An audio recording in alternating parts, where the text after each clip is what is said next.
Hello everyone, आज हम देखेंगे प्राचीन भारतीय ज्ञान परंपरा, एंशियंट इंडियन नॉलेज ट्रेडिशन।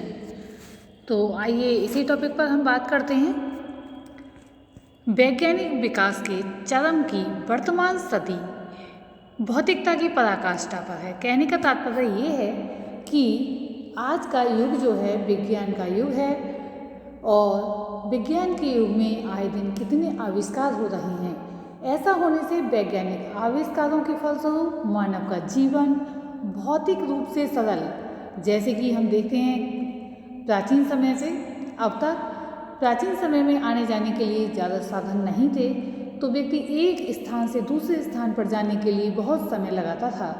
किंतु आज के समय में जो वर्षों की यात्रा भी कुछ ही घंटों में तय कर लेता है। तो यहाँ क्या है कि मानव का जीवन जो है भौतिक रूप से सरल हो गया है। आए दिन के जो काम हैं उनको बहुत सरल तरीके से बहुत कम समय में व्यक्ति निपटा लेता है। किंतु नैतिक यानी कि इससे जो है नैतिकता का भी एक तरह से नैतिकता में गिरावट आ रही है। किंतु नैतिक तथा आध्यात्मिक रूप से निम्नतम अवस्था में जाने के कारण जो है जटिल हो गया है। अब आध्यात्मिक विकास व्यक्ति नहीं कर पा रहा है क्योंकि उसके पास अब इतना समय ही नहीं है कि आध्यात्म की ओर जाए, मनन करे या चिंतन करे। मानव मानसिक एवं नैतिक समस्याओं के पास में निबद्ध हो गया है, यानी कि मानव जो है मानसिक और नैतिक समस्याओं के पास यानी कि जाल में बंध गया है, जिस वजह से वैश्विक परिदृश्य में अनेक सामाजिक समस्याएं जैसे कि चिंता, व्यक्ति के जो है जन्म के पश्चात अनेक चिंताएं उसे घेर लेती हैं, जैसे कि शिक्षा ग्रहण करने की समस्या, थोड़े दिनों बाद कहाँ पर उसे कौन सा कोर्स करना है, इस टाइप की बहुत सारी समस्याएं, फिर जो भी बिजनेस आदि कर रहा है उससे संबंधित समस्याएं व्यक्ति के लिए सब तरफ से ही एक तरह से घेर लेती हैं। यानी कि वैश्विक परिदृश्य में अनेक समस्याओं ने व्यक्ति को ग्रस्त कर लिया है। आज चिंता का विषय है। आज मानव आतंकवाद, हम देख रहे हैं कि पूरे विश्व में आतंकवाद इस तरह से छा गया है कि हर जगह कितनी भी सुरक्षा हो किंतु कहीं ना कहीं वह अपना जो है आतंकवाद दिखा ही देता है। युद्ध, हम देख रहे हैं कितनी जगह कितने देशों में युद्ध धीरे धीरे विस्तार की ओर ही जा रहे हैं, यानी कि किन्हीं बातों को लेकर द्वंद्व बन जाता है और युद्ध शुरू कर दिए जाते हैं। इससे क्या है, अशांति फैलती है, असुरक्षा की भावना जनता में आ जाती है। वैमनस्य, अपराध, चोरी, हिंसा, वर्ग संघर्ष, विभेद, शोषण, अनाचार, बलात्कार, अत्याचार आदि संकटों से व्यक्ति जो है जूझ रहा है, क्योंकि कहा गया है ना कि आध्यात्म और नैतिकता जो है एक तरह से इनमें गिरावट आ गई है और व्यक्ति जो है खुद से ऊपर नहीं उठ पा रहा है, क्योंकि उसके पास समय ही नहीं है कि सोचे, विचार करे और जो है नैतिक नियमों में बंधा रहे। इन संकटों के मूल में मानव की असीम भौतिक इच्छाएं तथा उसका चारित्रिक पतन है। जो ये संकट बताए गए थे जैसे युद्ध, आतंकवाद, अशांति, असुरक्षा आदि, तो इन संकटों के मूल में यानी कि उसकी जड़ में, उसकी गहराई में मानव की असीम भौतिक इच्छाएं तथा उसका चारित्रिक पतन हो रहा है। वर्तमान समय में पुनः उन मूल्यों के अनुगमन की जरूरत है, जैसे कि बताए गए थे सत्य, अहिंसा, अपरिग्रह इत्यादि जो भी मूल्य हैं, सत्य बोलना, नैतिक नियमों पर चलना, नैतिक नियम बहुत सारे होते हैं, शील को अपनाना आदि। तो वर्तमान समय में पुनः उन मूल्यों के अनुगमन की ज़रूरत है जो कि प्राचीन समय में थे। प्राचीन समय में हम जानते हैं कि जो ज्ञान परंपरा किस तरह से पनपती थी, छात्र जो है गुरुकुल में जाकर रहा करते थे, वहाँ वृक्षों के नीचे गुरु जो है छात्रों को श्लोक आदि कंठस्थ कराते थे। किंतु आज की जो वर्तमान शिक्षा प्रणाली है उसका स्वरूप बिल्कुल बदल गया है। उसमें सोचने समझने के लिए जो है व्यक्ति को मनन करने के लिए अधिक समय नहीं होता है। अब यहाँ पर जिनके द्वारा भारतीय ज्ञान परंपरा में विश्व कल्याण का मार्ग प्रशस्त यानी कि आगे को बढ़ाया गया है, क्या बताया गया है कि वर्तमान समय में पुनः उन मूल्यों के अनुगमन की जरूरत है जिनके द्वारा भारतीय ज्ञान परंपरा में विश्व कल्याण का मार्ग जो है प्रशस्त किया गया है, आगे बढ़ाया गया है। प्राचीन भारतीय ज्ञान परंपरा या भारतीय परंपरा या कहें भारतीय ज्ञान परंपरा भारतीय दर्शन में ही समाहित है। जब पाश्चात्य संस्कृति राजनीति, समाज, कला, इतिहास, भूगोल तथा विज्ञान आदि विषयों का प्रथम सोपान विकसित कर रही थी। जब पाश्चात्य यानी पश्चिमी देश जो हैं उनकी संस्कृति राजनीति, समाज, कला, इतिहास, भूगोल तथा विज्ञान आदि विषयों का प्रथम सोपान विकसित कर रही थी, उससे सदियों पूर्व भी भारतीय सभ्यता उपनिषदों के द्वारा ब्रह्म विद्या यानी कि नित्य विषय ज्ञान को अन्य सभी विषयों के आधार स्वरूप प्रस्तुत कर चुकी थी। इस संदर्भ में डॉक्टर राधाकृष्णन ने उल्लेख किया है कि कौटिल्य का कथन है, उन्होंने कौटिल्य का कथन बताया है यहाँ पर कि दर्शन शास्त्र आन्वीक्षिकी दर्शन अन्य सब विषयों के लिए प्रदीप का कार्य करता है। प्रदीप यानी यहाँ दीपक है जिससे कि प्रकाश मिलता है आगे बढ़ने के लिए, प्रदीप का कार्य करता है। दार्शनिक या दर्शन शास्त्र आन्वीक्षिकी दर्शन अन्य सब विषयों के लिए प्रदीप का कार्य करता है। यह समस्त कार्यों का साधन और समस्त कर्तव्य कर्मों का मार्गदर्शक है।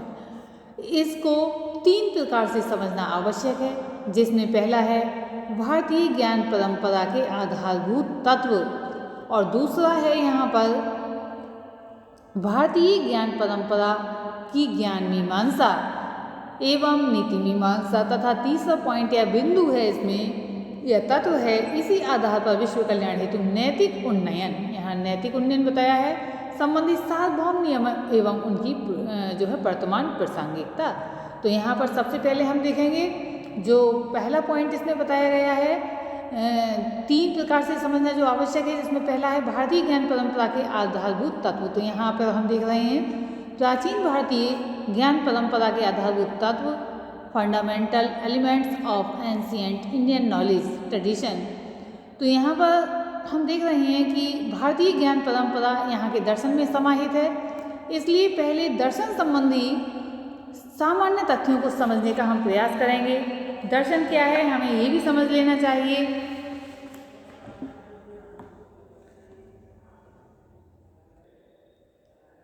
दर्शन शब्द अत्यंत गूढ़ और गहन है। इस शब्द का प्रयोग अनेक अर्थों में किया जाता है।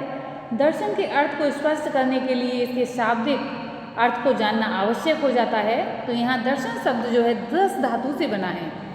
दर्शन शब्द जो है दृश धातु से बना है, ये दृश धातु है तो इससे बना है और इसका अर्थ होता है देखना। दृश का अर्थ होता है देखना।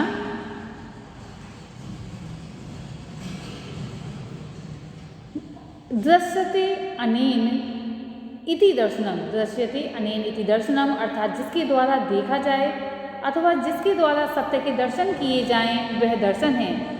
दर्शन शब्द की व्युत्पत्ति के आधार पर जीवन, जगत और जगदीश्वर से संबंधित प्रश्नों का सही और सत्य उत्तर प्राप्त करने का प्रयास ज्ञान की जिस शाखा में किया जाता है वह दर्शन है। हिंदी का दर्शन शब्द अंग्रेजी भाषा के फिलॉसफी शब्द का पर्याय है।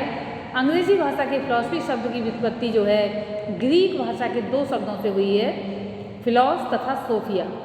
फिलॉस का अर्थ है प्रेम या अनुराग यानी कि लव, और सोफिया का अर्थ है विद्या या ज्ञान। इस प्रकार फिलॉसफी शब्द का अर्थ हुआ ज्ञान के प्रति प्रेम। तो यहाँ पर ये बताया गया है भारतीय ज्ञान परंपरा यहाँ के दर्शन में जो है समाहित है, इसलिए कहा गया है। इसलिए पहले दर्शन संबंधी तथ्यों को समझा हमने। अब दृश्यते अनेन इति दर्शनम अर्थात वह प्रक्रिया जिसके द्वारा देखा जाए अर्थात विश्लेषण, चिंतन या मनन किया जाए दर्शन कहलाती है।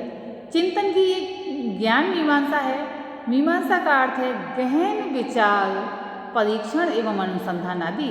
इस दृष्टि से ज्ञान परंपरा या दार्शनिक चिंतन 3 अनुभागों में वर्गीकृत किया गया है, जिसमें पहला है तत्व मीमांसा, दूसरा है ज्ञान मीमांसा और तीसरा है नीति मीमांसा। इसके जो है क्रमशः सत्य, प्रकाश एवं अमृतत्व ये 3 लक्ष्य, सत्य, प्रकाश एवं अमृतत्व ये 3 लक्ष्य के रूप में निरूपित किए गए हैं। सत्य या सत्व या तत्व, सत्व तत्व सृष्टि का मूल कारण ज्ञान या प्रकाश, उस सत्य को जानने की प्रक्रिया तथा अमृतत्व या परम शुभ हेतु निर्धारित आचरणगत नियम या नीति, ये तीनों ही भारतीय ज्ञान परंपरा का सार हैं। भारतीय वाङ्मय में मानव जीवन के ये 3 लक्ष्य ही निरूपित हैं। भाव ये है कि ज्ञान एवं नीति के द्वारा व्यक्ति सत्य की खोज करे, यही जो है सत्य की खोज करे, यही भारतीय ज्ञान परंपरा में निर्देशित है। प्राचीन भारतीय वाङ्मय चित्त या चेतना की उच्चतम अवस्था तक उन्नति के पथ का समर्थन कर रहा है।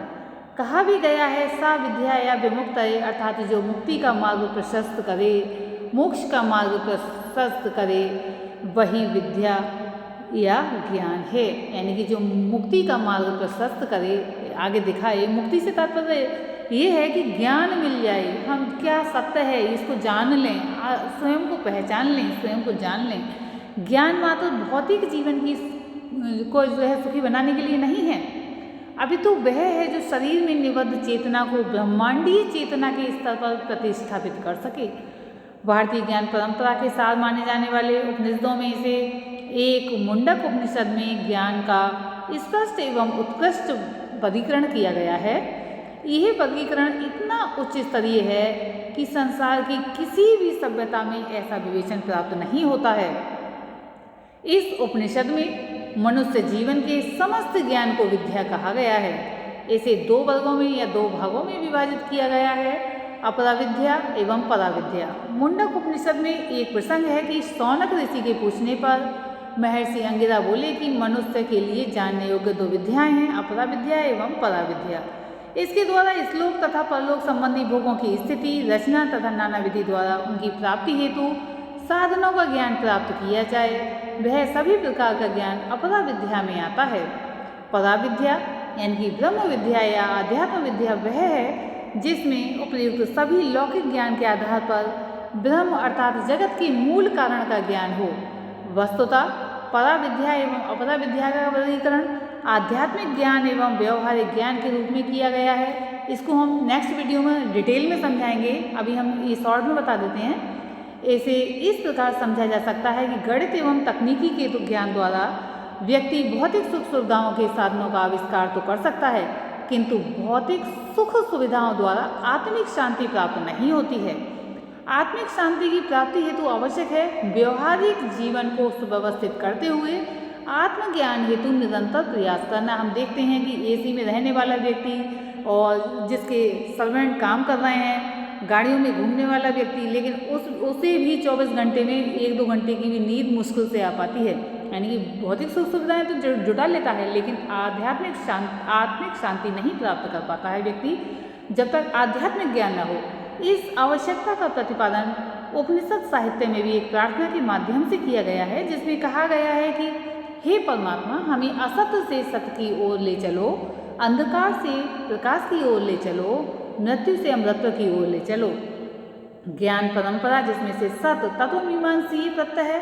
तत्वमीमांसा भारतीय ज्ञान परंपरा या दर्शन की वह शाखा है जिसमें सृष्टि के मूल कारण पर विचार किया जाए। इसका मूल कारण तत्व है जो 2 पदों में निष्पन्न है, तत् एवं तो है, अर्थात तुम वही हो। वही का तात्पर्य जिससे समस्त सृष्टि का निर्माण हुआ है। ज्ञान एवं आचरणगत उन्नयन ही व्यक्ति की उच्चतम चेतना को ब्रह्मांडीय चेतना में समाहित करके मूल तत्व का बोध करवाने के साधन है। तत्व संबंधी अनेक प्रकार के मत हैं, 1, 2, 3 या अनेक तत्वों को सृष्टि का मूल कारण मानने वाले क्रमशः जो दर्शन है क्रमशः एक तत्ववादी, द्वैतवादी, त्रैतवादी या बहुतत्ववादी कहलाते हैं।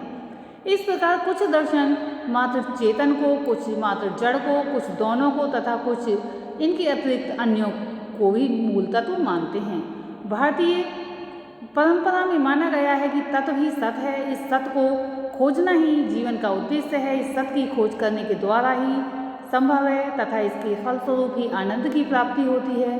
इस सत्य को खोजने की ज्ञान प्रक्रिया एवं उसका सुंदर विवेचन ही भारतीय वाङ्मय की सुंदरता है। संपूर्ण वाङ्मय इस ज्ञान प्रक्रिया को सत्य तक पहुंचाने के साधन के रूप में विवेचित करता है, यानी कि विवेचना करता है। ज्ञान प्रक्रिया द्वारा सत्य को प्राप्त करने हेतु उसे ज्ञान के साथ ही नैतिक नियमों के पालन की भी आवश्यकता होती है। इसका कारण मानव समाज की समरसता, प्रेमपूर्णता, सुदृढ़ता एवं एक ही भावयुक्त रूपरेखा तैयार करना आवश्यक है। ऐसा होने पर ही भ्रातृ मानवीय सर्वा, सभी मानव भाई हैं, एक ही मनुष्य जाति और एक ही मनुष्य जाति है का आदर्श चरितार्थ हो सकेगा। प्रत्येक व्यक्ति को स्वस्थ वातावरण प्रदान करने हेतु भारतीय वाङ्मय में आचरणगत नियमों का निर्देश है। नीति मीमांसा के अंतर्गत रखे गए हैं जो समस्त मानव समाज हेतु उपयोगी हैं।